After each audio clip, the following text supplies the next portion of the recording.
کہاں جا رہے ہیں آپ؟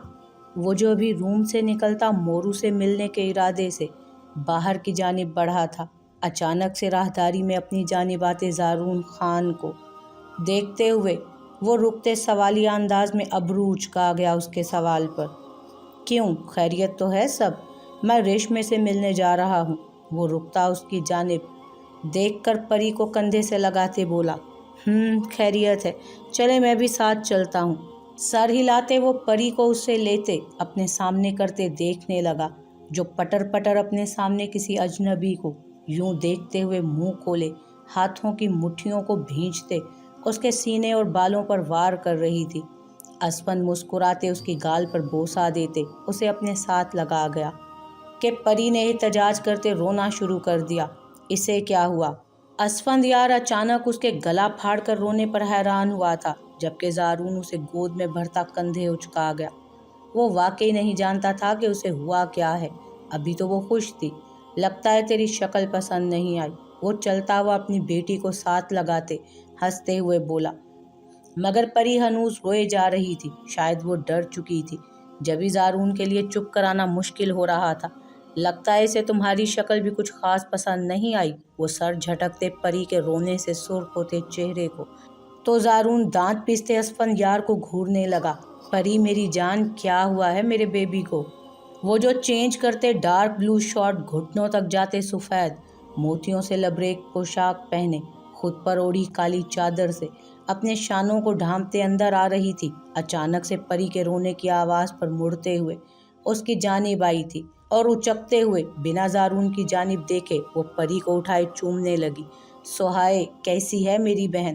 اسے پری کے ساتھ مصروف دیکھتے وہ خود ہی مسکراتا زارون کو اگنور کرتا آگے بڑھا اور خود سے 4 قدموں کے فاصلے پر کھڑی سہائے کے سر پر ہاتھ رکھتے وہ مسکراتے لہجے میں بولا تھا کہ وہ جو پری کے یوں رونے پر پریشان تھی، اب اچانک اس کی آواز اور سر پر اس کا ہاتھ محسوس کرتی گردن اٹھائے اسے دیکھنے لگی تھی، جو مسکراتے نرم لہجے میں بولا، اسفند لالا۔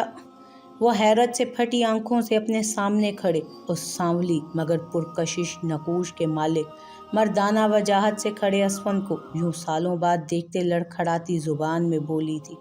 زارون جو اسے اگنور کیے موبائل میں بزی تھا، اچانک سے اس کی آواز پر وہ ہاتھ روکتے اپنے دائیں آنکھ اٹھا کر اسے دیکھنے لگا، جو حیرت زدہ سی منہ کھولے اسفند کی جانب متوجہ تھی۔ جی اسفند یار لالا، اب تو میری بہن کی شادی بھی ہو گئی، اللہ پاک خوش رکھے تمہیں۔ اگر پھر بھی کوئی پریشانی ہو تمہیں اپنے شوہر کی جانب سے تو خود کو کبھی اکیلا مت سمجھنا، میں بھائی ہوں تمہارا، جیسے علیشے اور نوراں کا ہوں۔ تم بلا جھجک مجھ سے ہر بات کہہ سکتی ہو۔ اب کچھ زیادہ نہیں بول رہا تو؟ زارون سنتا اس بہنوں کے حمایتی کو دیکھتے دانت کچکچاتے ہوئے بولا تھا کہ اسفند یار نے چہرہ گھما کر لب دانتوں تلے دباتے اپنی ہنسی ضبط کی تھی۔ نہیں لالا، ایسی کوئی بات نہیں، میں بہت خوش ہوں، اور اگر کچھ ایسا ویسا ہوا بھی تو آپ ہیں ہی نا۔ وہ مسکراتے اس کی مخلصانہ محبت پر فوراً سے زارون کو اگنور کرتے بولی کہ زارون نے داد دینے والے انداز میں نظریں گھمائی، آواز کے تعاقب میں اس کی جانب دیکھا، جو سرخ ہوتی آنکھوں کے ساتھ مسکرا رہی تھی، جبکہ زارون خان کی نظریں ہمیشہ کی طرح اٹھتی اب اس کی ناک پر رکی تھی، مگر وہ ٹھٹکا تھا کیونکہ وہ نوز پن اتار چکی تھی۔ اسے عجیب سا لگا اس کی جانب دیکھتے ہوئے۔ وہ دانت پیستے رخ موڑ گیا۔ چلیں، وہ کہتے ساتھ ہی آگے بڑھا تھا کہ وہ دونوں بھی اس کے پیچھے ایک قدم اٹھاتے اب ریشم کے کمرے کی جانب بڑھے۔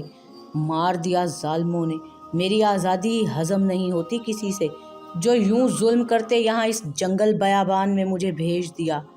ایک ہاتھ سے ہینڈ کیری کو گھسیٹتے جبکہ بائیں کندھے پر بھاری بیگ لٹکائے وہ سرخ تنے ہوئے چہرے سے پچھلے آدھے گھنٹے سے پیدل سفر کرتا بڑبڑا رہا تھا۔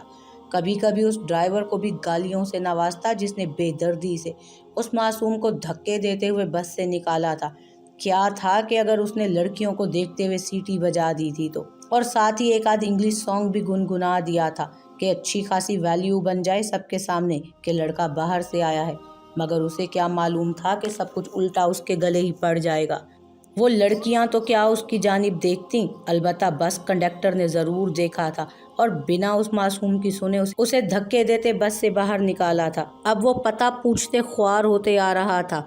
वो अय्याशियों में पला लाडला आज पाकिस्तान में कश्मीर के मगरबी इलाके में ख्वार होता जा रहा था। कब सोचा था कि ऐसा दिन भी देखने को मिलेगा। वो अचानक से थकते जैसे ही कच्ची सड़क पर पहुंचा, धड़ाम से बैग नीचे फेंकते वो गिरता सड़क के बीचों बीच जा लेटा। बीबी देख लेते हैं, शायद कोई जिंदा हो। वो जो दोनों अभी कब्रिस्तान से होते हुए वापस जा रही थी, अचानक से हवेली की जानिब जाते रास्ते के दरमियान में किसी लड़के को यूं मुर्दा की तरह लेटे हुए रुक गई थी। रहने दो नूरा, जो भी हो हमें क्या, हम चलते हैं वापस। अलीशा उस लड़के को यूं लेटा देख अजीब नजरों से घूरते हुए नूरा का हाथ पकड़ते हुए बोली थी, help help please help me. वो जो निस्वानी आवाजें सुनते ही आंखें बंद किए लेटा था, अब उन्हें जाता देख एकदम से उठकर उनका रास्ता रोकते हुए बोला, ओ हेलो भाई साहब, मसला क्या है। उसके यूं अचानक सामने आने पर अलीशा चादर संभालते नूरा का बाजू पकड़ते उसे पीछे करती खुद उसके सामने खड़े होते हुए कड़े तेवरों से बोली थी, अस्तगफिरुल्लाह। भाई किसे बोला? वो एकदम से सदमे से जाते नम आवाज में बोला था। कितना बुरा एहसास था यूं किसी हसीन लड़की का उसे भाई बोल देना। वो कानों को हाथ लगाते दरूद पाक का विर्द करते आयतल कुर्सी पढ़कर खुद पर फूंक गया कि ज़रूर शैतान की वजह से उन लड़कियों को वो भाई दिखा था, वरना वो कहाँ से भाई टाइप मटीरियल लगता था। पीछे हटो, क्या घूर रहे हो हमें। वो गुस्से से उसे सरता पांव देखते क्रोफर से बोली थी कि वो दांतों की नुमाइश करते फ़ौरन अपने पुराने स्टाइल में वापस आया। जी मैं तुर्की से आया हूँ, हैंडसम हूँ, अमीर भी हूँ और आप जैसी एक अदद हसीन लड़की की तलाश में भी हूँ, और इस नाचीज़ का नाम एहान मिर्ज़ा है। वो मुस्कुराते एक अदा से बालों में हाथ फेरते हुए बोलते वक्त आखिर में अलीशा को देखते आंख दबा गया, जिसका चेहरा उसकी बेतुकी बातों की वजह से बेतहाशा सुर्ख हुआ था। जी मैं खान हवेली के सबसे बड़े बेटे की लाडली बहन, फजूल बकवास करने वाले लड़कों को पिटवाने वाली, तुर्की क्या पूरी दुनिया के बेस्ट राइडर असफंद वली यार खान की इकलौती बहन। और ये जो जूता है ना, चलता भी है और मारता भी, बड़े काम का है ये। वो मुकाबिल को तारुफ करवाते झुकते हुए अपनी चप्पल पाँव से आज़ाद करवाते उसके सामने करते बोली थी कि एहान ने देखते ही डरते हुए 2 कदम पीछे लिए, तुम असफंद यार की बहन हो? वो जैसे बेयकीन सा था। क्या ये सच में उसकी बहन थी? कमीना मीसना इस कदर हसीन बहन के होते हुए भी उसे भिनक तक ना पड़ने दी थी। वो दिल ही दिल में उस सड़क करेले को याद करके गालियों से नवाजने लगा। हाँ उन्हीं की बहन हूँ, अब रास्ता छोड़ोगे या लाला को लाऊं साथ? वो करख लहजे में उसे उंगली से इशारा करके साइड पर हटने का कहने लगी। जी मंजिल एक हो तो रास्ता बदलने का फ़ायदा। मुस्कुराते हुए वो अपनी नीली पुरशोक नज़रों से उसे देखकर पुरसोच लहजे में बोला कि अलीशा ने चौंक कर उसे देखा। वो जो खलाओं को घूरते असफंद यार के रवैये उसकी बातों में गुमसुम थी। अचानक से दरवाजे पर होती दस्तक पर ठिठकते हुए मुड़ते बंद दरवाजे को देखने लगी। वो टांगें बेड पर से नीचे करते उठी थी और आहिस्तगी से चलते बिना सोचे दरवाज़ा खोलकर बाहर देखने लगी, जहां सामने ही ज़ारून खान उसके साथ सुहाए परी को उठाए खड़ी थी। वो अपने सामने इज़मार से हूबहू मुशाबिहत रखते ज़ारून खान को देखते नम आंखों से लब भींचते मुस्कुराई थी, मगर उसकी मुस्कुराहट में घुला इज़्तिराब, बेचैनी और दुख कौन महसूस नहीं कर सकता था। वो बढ़ते हुए अंदर दाखिल हुए थे और एक जानिब होते असफंद खान को भी अपने साथ आने का रास्ता दे दिया, जो भी कुछ मिनट पहले ही उसे समझा कर गया था वहाँ से। वो चलता एक जानिब पड़ी कुर्सी पर बैठते सर कुर्सी की पुश्त से टिकाए आंखें मूंद गया। हम जा रहे हैं रेशमे, अब तुम अपना ख्याल रखना पीछे से। अब जब मैं कुछ दिनों के बाद वापस आऊँ तो मुझे पहले वाली रेशमे दोबारा से चाहिए अपने सामने, जो हंसती मुस्कुराती और खिलखिलाती रहती थी। ज़ारून ने बढ़ते हुए उसका सर सीने से लगाए आंखें मूंदते होंठ उसके सर पर रखते हुए कहा था। वो खामोशी से आंसू बहाने लगी, जबकि ज़ारून खान अपनी बहन को इस अजियत में देखकर तड़प तड़प कर रह गया था। कहाँ तो उसके भाई की जान 24 घंटे उसमें अटकी होती थी, मगर वो जो लापरवाह सी हर जगह हर किसी से बातें करती, उन्हें मुस्कुराने पर मजबूर करने वाली, آج خود خاموش ہو گئی تھی۔ کتنا خوش تھا زارون جب اضمار نے اس کے سامنے واضح الفاظ میں اپنی پسندیدگی کا اظہار کرتے ہوئے نکاح کی فرمائش کی تھی۔ وہ دن، وہ لمحے اس کی آنکھوں کے سامنے لہرانے لگے، مگر وہ خود کو مضبوط ثابت کرتا۔ اس کا سر تھپکتے پیچھے ہوا تھا اور بنا رکے فوراً کمرے سے نکلتا چلا گیا۔ اپنا خیال رکھنا ریشمے، میں جانا تو نہیں چاہتی مگر کیا کروں، مجبور ہوں۔ سہائے ایک ہاتھ سے اس کی ٹھوری کو چھوتے محبت سے بولی تھی کہ واقعی وہ نہیں جانا چاہتی تھی شہر زارون کے ساتھ۔ وہ چاہتی تھی کہ وہ رک جائے ریشمے کے پاس، مگر وہ جانتی تھی اس کے احتجاج کو الٹا رنگ دیا جائے گا کہ وہ شوہر سے جان چھڑوانے کو محض بہانے تلاش کر رہی ہے۔ جبھی وہ خاموشی سے مانتے اپنے دل پر پتھر رکھے اس معصوم کو دیکھ رہی تھی۔ کچھ ایسی ہی حالت سہائے کی بھی تھی، جبکہ اس کے بچپن کا عشق، اس کی لڑکپن کی محبت زارون خان نے بھری پنچایت میں رشتے سے انکار کیا تھا، بلکہ ساتھ اپنی 6 ماہ پہلے کی شادی کا بھی سبھی کے سروں پر بم پھوڑا تھا۔ خان حویلی کو تو جیسے چپ لگ چکی تھی، مگر وہ لڑکی جس کی کل کائنات، کل دنیا کھو چکی تھی، وہ کیسے خاموش رہتی؟ اس کی حالت بالکل کسی راہ سے بھٹکے جوگی کے جیسی تھی، جسے منزل تو معلوم تھی مگر اس منزل تک پہنچنے کے سبھی راستے بند ہو چلے تھے۔ مگر یہ رب کی قدرت تھی کہ اتنے سالوں بعد وہ بے نیاز شخص اس کا مقدر بن گیا تھا۔ مگر ریشمے، اسے کیسے صبر آ جاتا جسے وہ چھوڑتے کہیں دور، شہر کیا اس دنیا سے ہی چلا گیا تھا۔ میں جلد آؤں گی واپس، وہ کچھ دکھ سے سوچتے، اس کی پیشانی پر ہونٹ رکھتے، نم لہجے میں نمی سموئی بھیگی آنکھوں سے بولی کہ ریشمے نے سرد نظروں سے اس کی جانب دیکھا مگر کہا کچھ نہیں۔ زارون انتظار کر رہا ہے، چلیں؟ مان وہ اٹھا تھا اور کھڑا ہوتے ہوئے اپنی براؤن فل سلیو شرٹ کی سلوٹیں ٹھیک کرتے کریہت سے بولا تھا۔ وجہ اپنے کپڑوں کو چینج نہ کر پانا تھا۔ اسے عجیب سا محسوس ہونے لگا تھا۔ وہ کہاں اتنے وقت تک گندے یا پھر سلوٹ زدہ کپڑوں میں رہا تھا، مگر اب اسے بے چینی ہونے لگی تھی۔ وہ بنا ریشمے کو دیکھتا کہتے ساتھ ہی باہر کی طرف بڑھا تھا کہ سہائے بھی اس سے ملتی اس کے پیچھے ہی روم سے نکل گئی۔ سنو، اور کتنی دور ہے تمہارا گھر؟ وہ کب سے چل چل کر تھک چکا تھا، مگر صنف نازک کے سامنے اپنی عزت بحال رکھنا اس کے لیے زیادہ ضروری تھا۔ اور اوپر سے وہ بہن بھی تو اسفندیار کی تھی جو رنگ کو چھوڑتے ساری بھائی پر چلی گئی تھی۔ علیشے کے گردن گھمائے سخت نظروں سے گھورنے پر وہ دانت پیستے منہ ہی منہ میں بڑبڑاتے اسفندیار اور علیشے دونوں کی رنگت پر چوٹ کرنے لگا۔ یہ سچ تھا کہ اسفندیار اور علیشے دونوں ہی نین نقوش میں اچھی خاصی مشابہت رکھتے تھے، بس علیشے کی رنگت سرخ و سفید تھی، جبکہ اس کے برعکس اسفند سانولی رنگت میں بہت زیادہ پرکشش دکھائی دیتا تھا۔ نہیں مرتے تم، بس وہ سامنے ہی ہے حویلی، پہنچ گئے ہیں ہم۔ اسے زمین کی جانب کبھی دائیں تو کبھی بائیں جانب جھولتا دیکھ وہ نخوت سے بولتی نورا کے ہاتھ کو تھامتے اسے کھینچ گئی۔ ارے رکو، مجھے بھی تو لے چلو۔ گوزلکز یعنی خوبصورت گرل۔ کیا کہا تم نے؟ علیشے نے اس کے ترکی میں کچھ کہے الفاظ پر ٹھٹکتے رک کر کہا۔ اسے لگا کہ اس نے کچھ غلط کہا ہو اس کو جیسے۔ میں نے کچھ بھی تو نہیں۔ اس کے رکنے اور مڑنے پر وہ مسکرا کر بات ٹالنے لگا۔ تم نے ابھی کچھ بولا، گو بولا نا؟ وہ اس کی جانب قدم بڑھانے لگی، جبکہ ایہان تو ہونکوں کے جیسے منہ کھولے گردن کو نفی میں ہلاتے پیچھے کی جانب بڑھتا جا رہا تھا۔ بی بی چھوڑیں، کیا ہو گیا ہے؟ اس نے غصے سے نتنے پھلاتے اس کی جانب جاتا دیکھ کر اس کو نورا کو مداخلت کر کے بیچ میں آخر آنا ہی پڑا۔ نورا، تم نے سنا نہیں؟ یہ اپنی گھسی پٹی زبان میں مجھے گالی دے رہا تھا۔ میں اسے کچا نہ چبا جاؤں؟ خرا ترل پشتوں میں کہتے وہ اسے خونخوار تیوروں سے گھورتے، ساتھ ہی آگے دیکھتے کوئی چیز ڈھونڈنے لگی ایہان کو مارنے کے لیے، جبکہ وہ بیچارہ معصوم تو اس بات پر پریشان تھا کہ اس نے گالی کب دی۔ اس نے تو بس تعریف کی تھی اس کی، مگر اب وہ اس لڑکی کو دیکھ کر یہ اچھے طریقے سے سمجھ چکا تھا کہنے کے لیے نہیں بلکہ حقیقت میں بھی معصوم ہے۔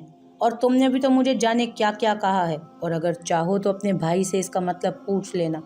ایک دم سے اپنا بچاؤ کرتے الفاظ اس کی زبان سے پھسلے تھے، مگر جلد ہی اپنے سامنے خود سے بھی موٹے پہلوانوں جیسے असफंदयार का तसव्वुर, ऊपर से ये अल्फाज। अगर उसे मालूम हुआ कि वो उसकी बहन को खूबसूरत बोलकर पटा रहा था तो आज पक्का उसका जनाजा तुर्की के लिए अगली फ़्लाइट से रवाना हो जाता। तो ठीक है, अब लाला ही बताएंगे तुम्हारी उस गोगो का मतलब। उसे ख्यालों में खोया पाते ही वो दांत पीसते हुए बोली और बिना उसकी जानिब देखे लंबे लंबे डग भरती पिछली जानिब बने सेहन की जानिब बढ़ी थी, जबकि नूरा ने उसकी पुश्त को देखते अफसोस में गर्दन हिलाई और साथ हाथ से धुआं धुआं चेहरा लिए खड़े एहान को हाथ से अपने पीछे आने का इशारा किया, जो खुश्क होंठों पर जुबान फेरते गर्दन हिलाते उसके पीछे बढ़ा। सलाम बीबी, वो जो नीचे आते ही ज़ारून का इंतज़ार करते चक्कर काट रही थी, जाने वो और असफंदयार दोनों कहाँ चले गए थे, और वो मुंह फुलाए पूरे हॉल में चक्कर काटते थक चुकी थी। वालेकुम अस्सलाम शानजे, वो मुड़ती एक जानिब खड़ी उस कमसिन बच्ची को जो कि अम्मा बी की बेटी थी की तरफ देखा। अम्मा बी ने ही उन सब की परवरिश की थी और अब उनकी बेटी जो अपने शोहर के बाद बेवगी का दाग माथे पर सजाए उनके दर पर बैठी थी, वो अक्सर उस मासूम को काम ज़्यादा होने पर ले आती थी साथ। उसे देखकर ही रेशमे और सुहाई का दिल जलता था, मगर वो क्या कर सकती थी उस 12 साल की मासूम बच्ची के लिए। अगर उन दोनों में से किसी को भी मालूम पड़ जाता कि ये मासूम स्कूल पढ़ने की बजाय अपनी नानी का हाथ बटाने आती है तो ज़ारून और असफंद जाने क्या करते। वो बीबी, बड़ी बीबी बुला रही हैं आपको। अचानक से शानजे की मासूम आवाज़ पर वो जो ख्यालों में गुम थी होश में आते ही बोतों का पैगाम मिलते एक सनसनी सी उसके रोम रोम में दौड़ गई। अच्छा तुम जाओ, मैं आती हूँ। सुहाई मुस्कुराते उसके गाल को छूती मोहब्बत से बोली और एक नज़र कॉट में पड़ी अपनी बेटी को देखते ही लब कुचलते बहुतों के कमरे की जानिब बढ़ी। कमरे में जाते ही वो उनकी पुश्त को देखते सलाम करते एक जानिब हाथ बांधकर खड़ी हुई। वालेकुम अस्सलाम। अलमारी को बंद करके वो सर्द आवाज़ में जवाब देती, बिना उसको बैठने का कहती। चलते हुए सामने बेड पर जा बैठी। जा रही हो? शीट की सिलवटें ठीक करती वो सवालिया अंदाज में बोली। जी। सर झुकाए कहा गया। मिलने नहीं आई? क्या ऐसे ही जाना चाहती थी मुझसे मिले बिना? जवाब जानते हुए भी वो तंज करने लगी कि वो शर्मिंदा सी हुई। सच था कि वो रेशमे के साथ उनके रवैये पर बहुत पशेमान थी और परेशान और गुस्सा भी। ऊपर से उन्हीं के हुक्म पर वो ज़ारून के पास गई थी और उसका रवैया याद आते ही वो लब भींच गई, मगर बोली कुछ नहीं। मुझे बात घुमा फिरा कर करने की आदत नहीं है और तुम जानती हो ये। सर दाग खारिज करती वो मुद्दे पर आई थी कि सुहाई को गड़बड़ का एहसास हुआ। वो सवालिया बेचैन नज़रों से उसके चेहरे को देखे गई। मुझे मेरा इज़मार खान वापस चाहिए, वो भी अपने ज़ारून खान की औलाद के रूप में। मुतालबा था कि कोई भारी तोप से निकला गोला जो बड़ी आसानी से वो करते उसके सीने दिल को लहूलुहान कर गई। वो फटी फटी आंखों से उन्हें हैरत ज़दा सी देखने लगी। उसे लगा कि शायद उसे सुनने में गलत फहमी हुई। और वो औलाद तुम मुझे दोगी, ज़ारून के और तुम्हारे बेटे के रूप में।